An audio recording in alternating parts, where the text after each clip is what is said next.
Welcome to the Keystone Cloudbuster 8th Annual Family Day. This is something that we do every year out here. We kind of get together with our families and the kids and the wives and the uncles and the aunts and the neighbors and come out here and let them see what we do each year, all year, every weekend, or whatever it may be. We come out here pretty much 7 days a week. Some guys that are retired come out here during the week. Us working folk come out here when we can on the weekends, weather pending. I know we had this planned for last weekend, but the weather kind of snuffed it, so we had to make a last-minute call as the weather changed and kind of move it to today. But today's kind of a special day. It's a little bit different than what we normally do. Today we want to do something a little special for somebody that was kind of important to many of us out here that we love very much out here and we appreciate. For those of you that don't know, I'm going to give you just a brief history of the Keystone Cloudbusters. For the people that are visiting today and for some of our new members that just joined within the last year. The Keystone Cloudbusters is an incorporated nonprofit organization that basically became that in 2007. We are sanctioned under a national RC group called the AMA, and no, that's not the American Medical Association. They are who sanctions us. We follow their rules. They are who insures us out here, and that is required for us to be out here at the airport to fly these things. But the history goes back a lot farther than that. Decades ago, there were people out here flying RC aircraft. Back in the day, they didn't have the ability that we have today just to buy an airplane in a box, slap it together in an hour, and go fly it. These guys would spend months, sometimes years, building these things, and they would come out and fly these things out here. I'm told that a couple of them, which were our members here at the club, Bill and Denny George, started out flying over here in this area of the airport years ago and kind of migrated over to this area. And what had happened was people would come in from time to time and they would see what's going on, and then they too would gain interest.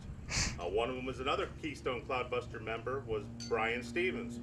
He would come out here and he got interested in flying, and the Georges basically took him under their wing and taught him pretty much everything he knows except the skills of flying, which nothing against you there, Denny. It's just he's a much better pilot. He's very good at what he does. But it kind of spawned from there. It went from there to other people coming in and becoming interested, and eventually ended up being what you see here today, the Keystone Cloudbusters. That's why many of us around here pretty much consider Bill George the father of the Keystone Cloudbusters. You know, whether he knew it or not, we acknowledge that. And we want to kind of honor him today with this event.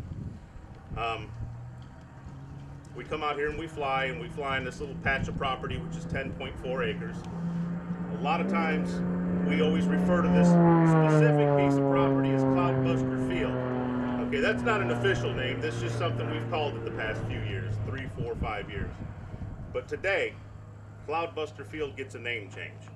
In honor of Bill George, we have decided to rename the club, and it was voted on and unanimously passed last year to name it the Bill George Memorial RC Airfield. So that's what it will be known as. I know I've got some other people that want to stand up and speak. I'm going to invite Denny up here now, his son, to come up here and say a few words, and then we'll get another person up here in just a few minutes. Well, first of all, we appreciate it. Dad taught me to fly real airplanes out here about 42 years ago, mostly in a Ronca Champ, but we also rented J3 Cubs and other airplanes from time to time. And then my brother got into the RC business in the Air Force, crashed his first airplane, boxed it up and sent it to us. So that got me started, and a family actually moved in down the street from us. And so they were actually part of this group as well. I think we initially started back in the trees on the taxi strip, then we started on the end of this runway, which was closed at the time. And so he taught me how to fly real airplanes, and then I taught him how to fly model RC planes. And then he became just quite a prolific builder.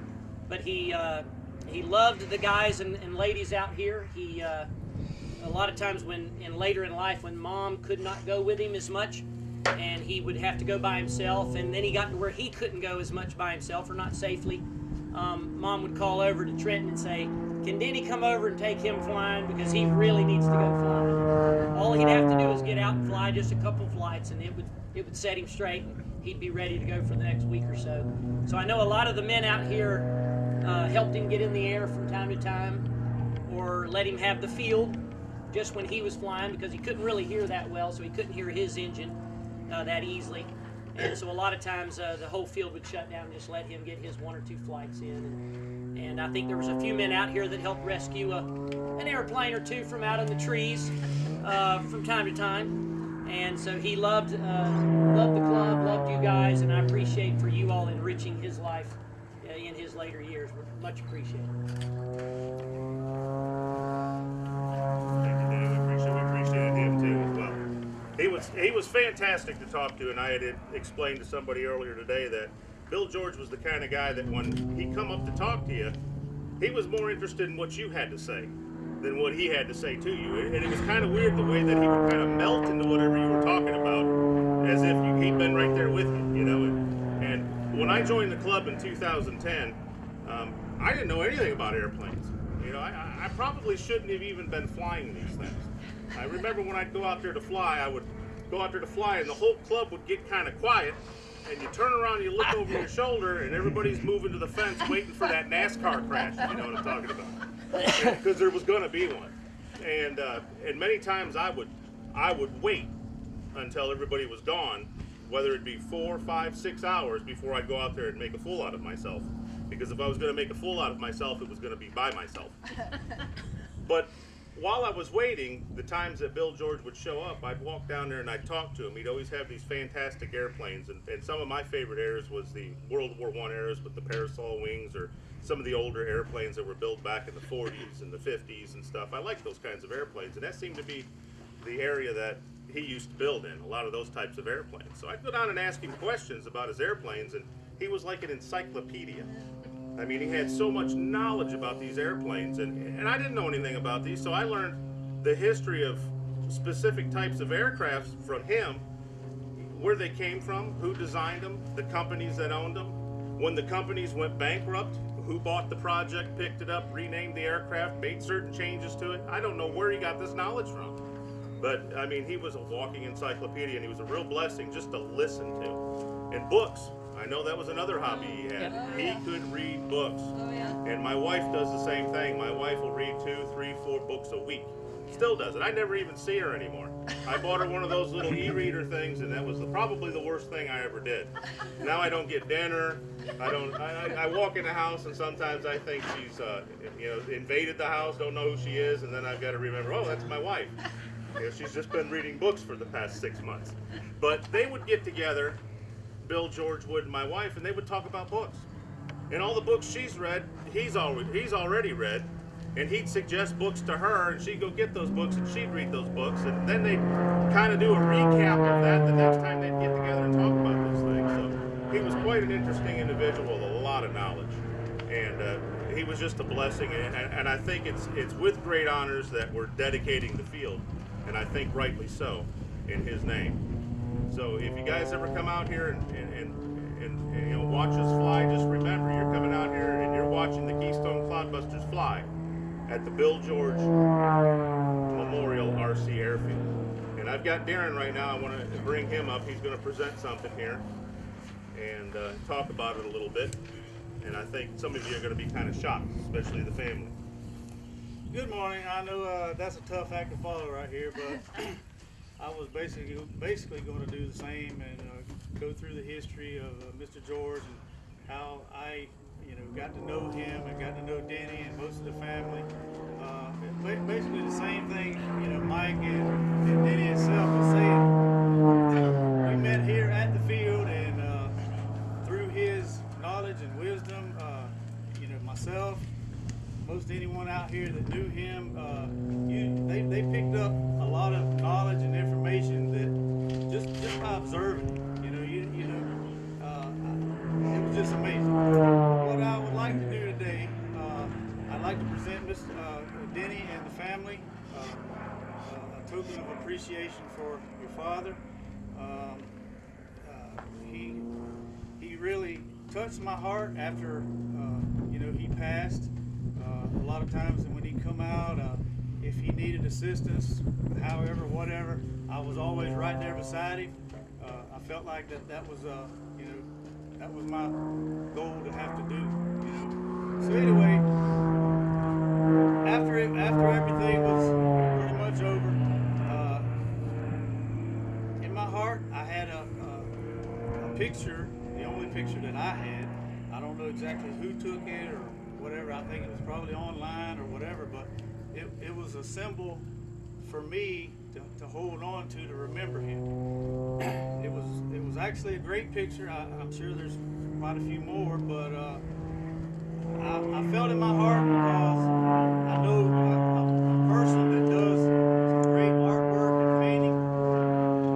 I shared the story with this person, and it touched his heart also, because he could relate to a lot of the history and stuff behind Mr. George. So I had him do a photo for me of the photo that I showed him, and so in appreciation, I want to dedicate. If you'd come up here. Sure. I want to dedicate this to Denny and the George family for the appreciation that we had to spend the time with his father and the family. Wow. That's his favorite airplane, That Curtis is. Robin. That's an actual painting. The guy That's took an the actual picture painting. and Wow. repainted it. Still have it, and it's still flying. Wow. Wow. And so after I introduced this picture to the club at one of our meetings, we had a unanimous vote to dedicate this picture to the family. One of our members, Fred. Where's Fred? Right back. Fred, he got together. He's very artistic with the shadow boxes and stuff, and so it was an all club deal here that we get this together and present this to you and your We family. appreciate it. Yes. Absolutely. Thank you so Yeah. much. Wow. Thank you. That's gorgeous. Let me get up.